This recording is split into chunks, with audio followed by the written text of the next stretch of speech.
refus de la finitude. Voldemort s'adressa à Dumbledore en le grondant avec hargne. Il n'y a rien de pire que la mort. Face à l'expérience de la mort et dans l'épreuve de la douleur liée à la perte, s'ouvre une première disposition possible, celle du refus de la finitude. Dans cette saga, Voldemort en est le meilleur représentant. Mais il n'est pas le seul à vouloir abriter ce désir de conjurer la mort. Avant d'aborder la forme paroxystique du refus caractérisé par Voldemort, penchons-nous sur les différents personnages qui sont emportés, comme le Seigneur des Ténèbres, dans le refus de la finitude. Une des figures qui incarne dans cette saga le désir de l'immortalité est Nicolas Flamel, le célèbre alchimiste. Nous le rencontrons dans le premier opus. Il est le créateur de la pierre philosophale.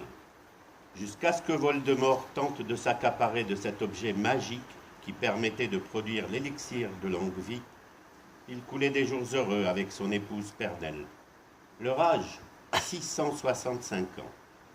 Parlant de la pierre philosophale et du désir qui avait conduit à sa confection, Dumbledore avait prévenu Harry. « Tu sais, Harry, les humains ont ce don de désirer ce qui leur fait le plus mal. » Ce désir de conjurer la mort apparaît d'emblée comme un mauvais désir, au sens où il conduit nécessairement au malheur. Il faut quand même noter toutefois que Nicolas et Pernelle, pris d'abord dans un refus de la mort, se résolvent à détruire la pierre et reconnaissent que tout est pour le mieux ainsi. Les fantômes de Poudlard aussi incarnent dans la saga ce refus de la mort, à l'image de Nick quasi sans tête ou du baron sanglant. Ces figures fantomatiques comme Mimi Géniard ou Helena Serdaigle incarnent cette aspiration à ce que subsiste quelque chose d'eux après leur mort. Nous apprenons que les sorciers ont le pouvoir à leur mort de rester sous une forme affaiblie, immatérielle, là où leur personne existait autrefois. Examinons le rapport à la mort des deux fantômes en particulier. Le professeur Binns, d'abord, Mimi Géniard ensuite. Nous rencontrons Binns dans Harry Potter et la Chambre des Secrets. Il enseigne pour le plus grand malheur de ses élèves, manifestement, l'histoire de la magie. Il se distingue tout d'abord par l'immense pouvoir d'ennui dont il fait preuve durant ses longs cours. Mais ce n'est pas en cela que Binns est le plus singulier. Son originalité est qu'il est mort. Et chose étonnante, il l'ignore. Le professeur Binns, seul enseignant fantôme de Poudlard. Drôle de personnage que ce professeur qui ignore jusqu'à sa mort. Il propose une figure originale dans la saga du refus de la finitude, le déni parfait. Quant à Mimi Géniard, elle incarne la longue plainte de la mortalité. Dans Harry Potter et la Chambre des Secrets, nos trois héros sont invités à une drôle de fête, un anniversaire de mort. C'est bien sûr une pratique qui n'existe pas dans le monde des Moldus.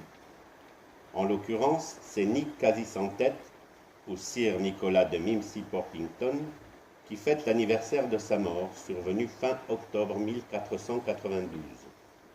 Ce décès ne fut pourtant pas joyeux, puisque le bourreau chargé de la décapitation n'était pas parvenu à détacher complètement sa tête du corps, d'où le surnom de ce fantôme.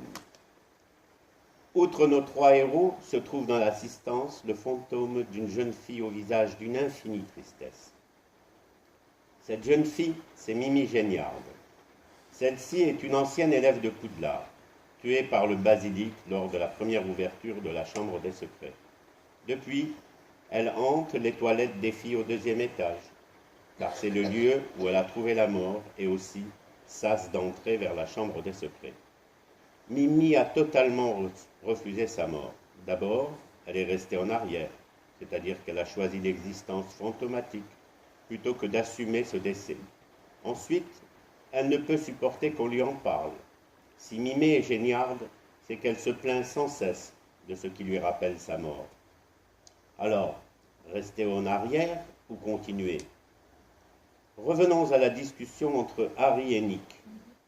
Apprenons donc du fantôme de Gryffondor qu'un moyen existe de se dérober à la mort, Harry espère que Sirius reviendra, lui aussi comme Nick a choisi de revenir, sous une forme de fantôme.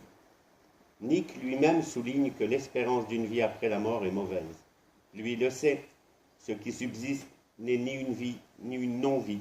En tout cas, Nick oppose l'attitude de l'homme courageux, qui ne se dérobe pas devant la mort, et celle du faible qui, par crainte, se refuse à mourir.